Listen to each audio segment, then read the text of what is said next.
المسألة الثانية التي ذكرت في هذه الآية هي قوله عز وجل: يهدون بأمرنا.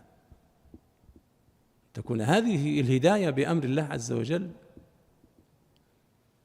تكون هذه الهداية صادرة من كتاب الله تعالى وسنة رسوله صلى الله عليه وسلم، لا بالآراء والأقوال والأمور العقلية وما أشبه ذلك، لا، وإنما ينطلق في دعوته وفي إرشاده للخلق وفي سعيه لهداية الخلق، ينطلق يا إخواني من شرع الله عز وجل، ولا يركن إلى رأيه، لا يركن إلى رأيه. يقول عمر رضي الله عنه: اتهموا الرأي في الدين،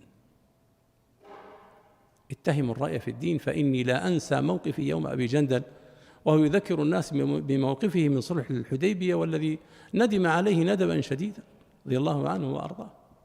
قال: عملت من أجله أعمالا، والله تعالى يقول: إنا أنزلنا إليك الكتاب بالحق لتحكم بين الناس بما أراك الله وليس برأيك. فالإنسان عندما يدعو الناس لا يدعوهم يا إخواني برأي أو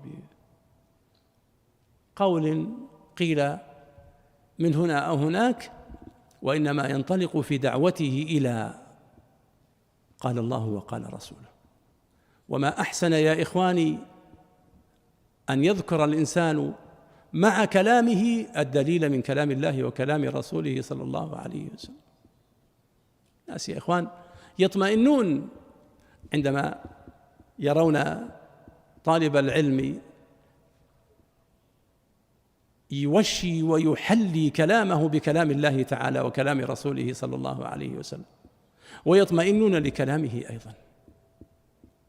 المقصود أن الإنسان يحرص غاية الحرص يا إخواني على أن يكون مستنده في دعوته وسعيه في هداية الناس إلى شرع الله عز وجل، وأن يتهم رأيه وعقله إذا رأى فيه نوع مخالفة لكتاب الله وسنة رسوله صلى الله عليه وسلم.